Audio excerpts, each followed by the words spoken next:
I salute you all. Thanks for being on and thanks for listening. So probably nevertheless, as you are watching the video, please subscribe to the channel, like the video.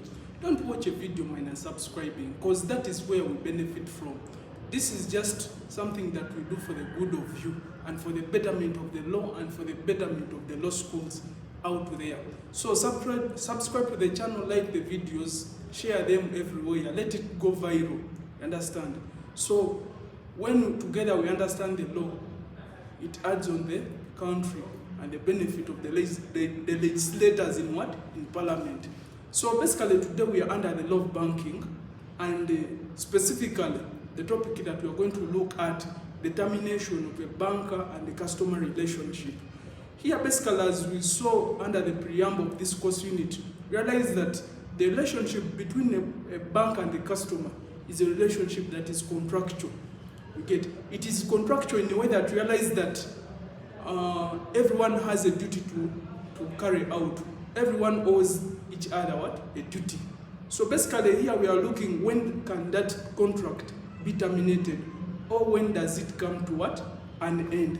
So we are going to look at the various ways how that relationship can be what? Terminated. First of all, the relationship between a bank and the customer can be terminated by what? By the customer on demand. What do they mean by demand? Since actually the customer, remember the definition, that realize that a customer is anyone that has an account in the bank. So if it reaches the morning and the customer goes to the bank to end his contract, to end his relationship, basically that's his demand. Realize that we have the case of Wilson versus Midland. Realize here that it was just a phone call between the bank manager and the customer. So the bank manager followed the phone call and they closed the customer's what? Account. So basically that's one of the ways how the relationship can be determined, by a customer on demand. Another one is by the bank by notice.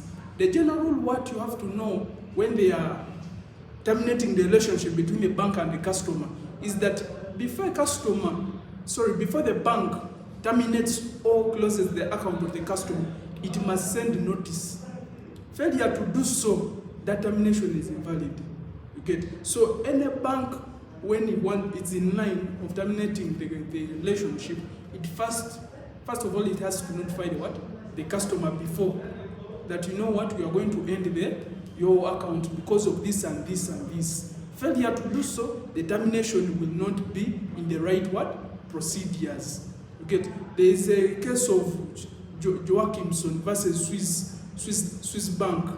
Realize under that case, realize that here the court held that the bank, that's where the principle was laid, that for the bank to end or to terminate the relationship between it and the customer, it must send what? A notice, and the notice must be in a time frame that is reasonable. So note that in mind. The another one that we see, it is the bankruptcy of the what? Of the customer. If you are bankrupt, what are you planning to do in someone's bank? So basically, once the customer runs bankrupt, it is prima facie that you have no business between you and the bank. So the bankruptcy of the customer also ends the what? The relationship. So there is also what they call the death of the customer. Death of the customer. Realize when you read your contract law, remember this, the relationship between the two, it is contractual. When you read your contract law, death is one of the factors that ends what? That terminates a contract. So if a customer dies, which means there's no business, there's no second party to that contract. Basically, it automatically ends the relationship between the bank and the customer. And this is, the footprints are witnessed in section 74 of the Bill of Exchange Act, whereby they say that once the bank gets a notification of the death of the customer, it won't honor any check that is issued to what? To it. Basically, they are like saying that, remember, under the duties, the bank owes a duty to honor checks issued by the customer. So if the customer is not around, basically there it cannot, if the customer is dead, it cannot honor any check. So note that in mind.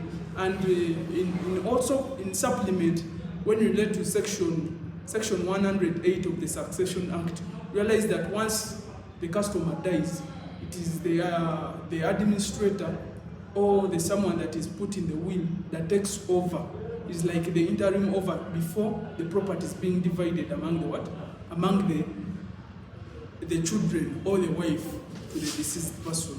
So not that in what? In mind. And for those that, when you relate to your contract law, I know most of us we have related to contract law, and when you relate it to death as a cause of action, realize that it is section 11 of the Law Reform Miscellaneous what? Act.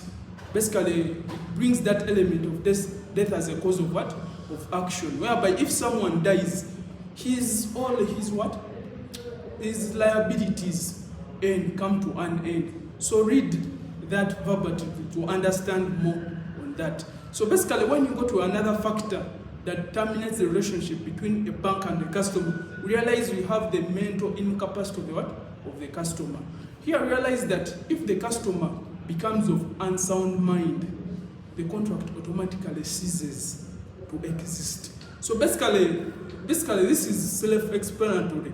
If you relate it to your contract law, you get, because the general rule is someone of unsound mind cannot enter into what? A contract. So even if the relationship is still subsisting and someone runs unsound, basically it is calling for the termination of the relationship between the bank and the what? And the customer. There is the case of Rebevan. That case talks about the what? Talks about the unsound mind or incapacity of the what? Of the customer that ends the what? The relationship. Then we also have the winding up of the customer. The general winding up of the customer. We are looking at winding up of the customer whereby the customer is the company or it is a corporation, basically. So if the company comes to being winded, to be wound up, realize that the court will appoint the liquidator. The liquidator will be the one in charge of drawing checks or the transaction of the company. Basically, the process of winding up has terminated the relationship between the banker and the customer.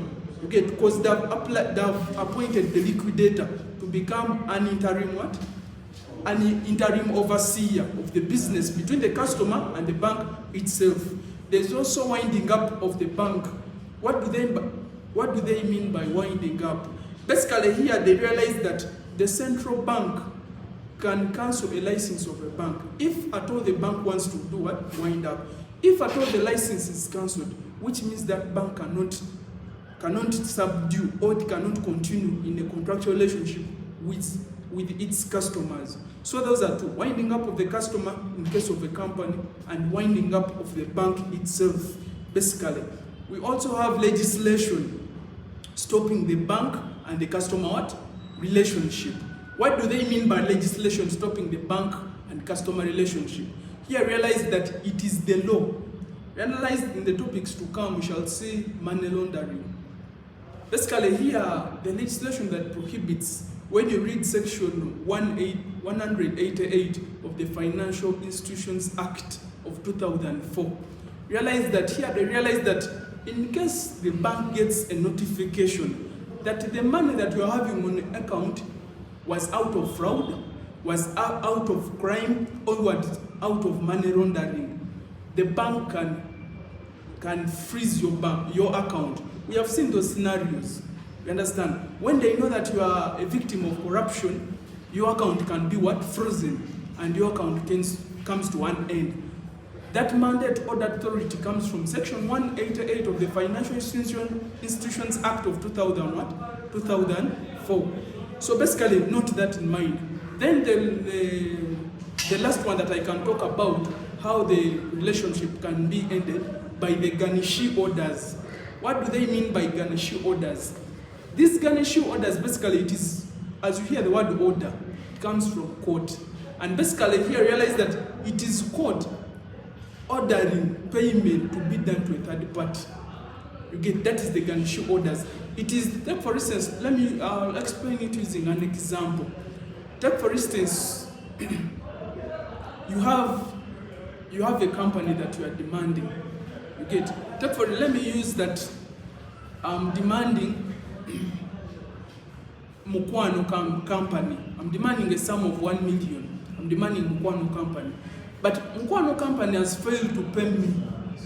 So I sue Mukwano company to courts of law. So basically that court of law that we have sued Mukwano company, the courts of law won't tell Mukwano to pay me the money. The courts of law will issue an order which is known as the Garnishee.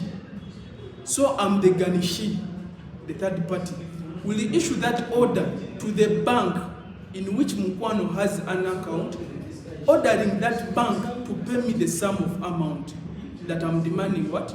Mukwano companies. So that is the Garnishee orders. Strictly, it is an order from court ordering the defendant's bank to debit the money that I'm demanding the defendant, so that they can clear my what? They can clear the debt between the two of us. So basically those are the Garnishee what? The Garnishee order. Nevertheless, that is how the relationship between a bank and a customer, the relationship between a bank and customer, that's how it comes to what? To an end. So bear that in mind. But nevertheless, I wish you the best. Thank you for listening. Subscribe to the channel. Stay blessed. Good life.